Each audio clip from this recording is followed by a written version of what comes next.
Méditons avec le pasteur Ertis.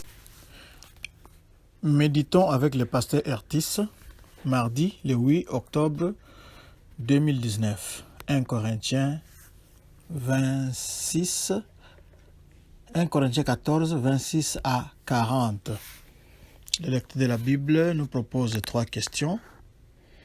La première, de quoi ou de qui parlent ces versets? La seconde, y a-t-il un ordre auquel obéir? La troisième, quelle vérité Dieu me révèle-t-il? Bien sûr, il faut se poser aussi la question de savoir quel est le verset qui vous interpelle le plus et partager ces versets-là avec votre entourage. Il s'agit ici de prescriptions pour l'exercice des dons spirituels dans les églises locales. Ou bien il est question du bon ordre dans l'adoration dans une église. Nous allons prier. Seigneur, merci. Nous voici encore à ton école. Nous voulons t'écouter. Nous voulons apprendre de toi. Nous voulons être agréables. Ouvre nos yeux pour que nous puissions discerner quelle est ta volonté au travers de ces Écritures afin que tout se fasse en ordre selon ta pensée. Nous t'avons prié au nom de Jésus-Christ. Amen. Shalom, bien-aimés. Nous voulons nous pencher sur l'exercice des dons spirituels dans les églises locales. Et il y a quelques éléments que nous pouvons considérer. La première chose, nous sommes au verset 27. En est-il qui parle en langue, que 2 ou 3 ou plus parlent, chacun à son tour, et que quelqu'un interprète? L'exercice du don de langue n'était pas interdit dans l'Église primitive, mais il était strictement défini par certaines règles soulignées ici, dans la partie que nous sommes en train d'étudier, c'est-à-dire du verset 27 au verset 40.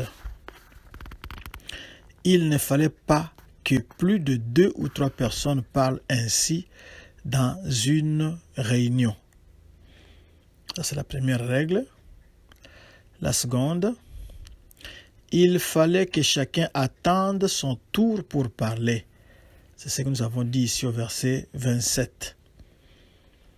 Il fallait un interprète, sinon celui qui voulait parler devait se taire. Nous le retrouvons toujours au verset 27 et on peut aussi continuer au verset 28 où il est dit « S'il n'y a point d'interprète, qu'on se taise dans l'église et qu'on parle à soi-même et à Dieu. »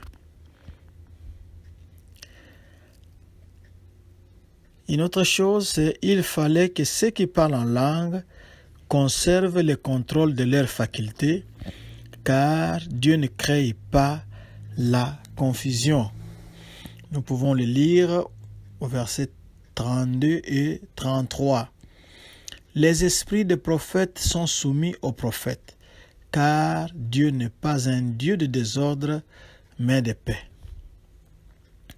Autre chose, il ne fallait pas que les femmes prennent la parole et enseignent dans les réunions de l'Église.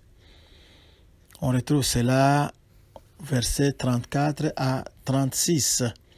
Que les femmes se taisent dans les assemblées, car il ne leur est pas permis d'y parler, mais qu'elles soient soumises, comme le dit aussi la loi.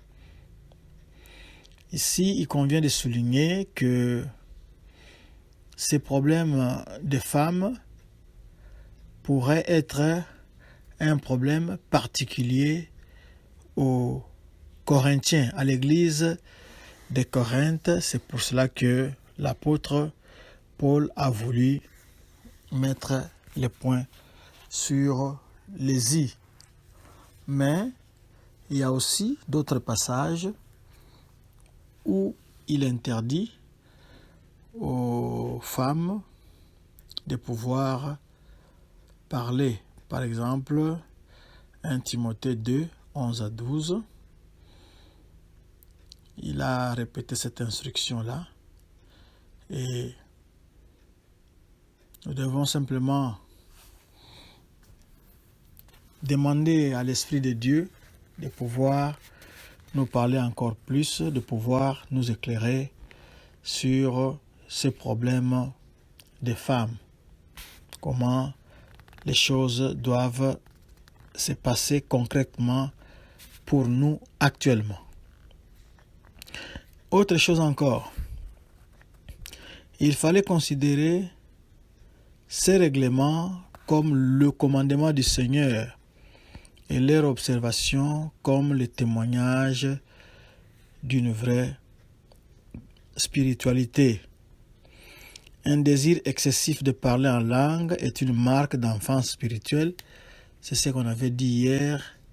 Au verset 20, on avait dit « Ne soyez pas des enfants sous le rapport du jugement, mais pour la méchanceté, soyez enfants et à l'égard du jugement, soyez des hommes faits. » Ce sont les quelques règles qui régissaient l'utilisation des dons. Au verset 40, on nous dit ceci, « Mais que tout se fasse avec bienséance et avec ordre. » Ce verset est la clé pour toutes les églises qui existent dans tous les temps. Ce verset, parce que Dieu est un Dieu d'ordre, ce verset s'applique à toutes les églises. Que ce soit dans l'adoration ou dans la prédication, même dans toute la vie, les croyants doivent démontrer un contrôle de soi, une maîtrise de soi et de la considération. Ils doivent être des gens qui respectent l'ordre tel qu'établi dans les Écritures afin que Dieu puisse être glorifié dans tout ce que nous faisons. Nous allons pouvoir terminer ici. Mais avant de terminer, nous allons rappeler notre verset de la semaine. Nous avions dit que c'était 1 Corinthiens, chapitre 13, verset 13.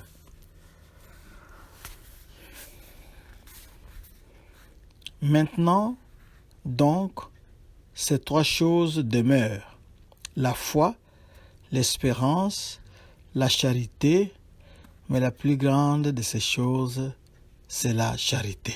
Amen. Hier, nous n'avions pas lu ces versets. C'était pour vous laisser le temps de vérifier par vous-même dans vos Bibles, dans votre Bible, pour connaître que dit le verset de la semaine. J'espère que vous l'aviez fait parce que nous avons toujours dit que ne vous contentez pas de ces commentaires car c'est juste un squelette. Dieu peut vous parler encore plus quand vous allez lire vous-même les textes de la Bible. Prions. Seigneur, merci. Tu viens de nous parler. Laisse que ton Saint-Esprit puisse accélérer l'assimilation de ces matières dans notre esprit et dans notre vie pour que nous puissions te glorifier lorsque nous nous assemblons. Nous ne voulons pas être comme l'église de Corinthe où il y avait profusion de dons, mais du désordre. Mais nous voulons être des gens ordonnés, à qui tu as fait grâce, des dons, mais qui les utilisent selon ton bon vouloir. Merci d'équiper mon frère, merci d'équiper ma sœur. Au nom de Jésus, nous t'avons prié. Amen. Si vous voulez retrouver cette méditation, tapez www.églisedoxadeo.com. Cliquez ensuite dans Sermons et allez au blog.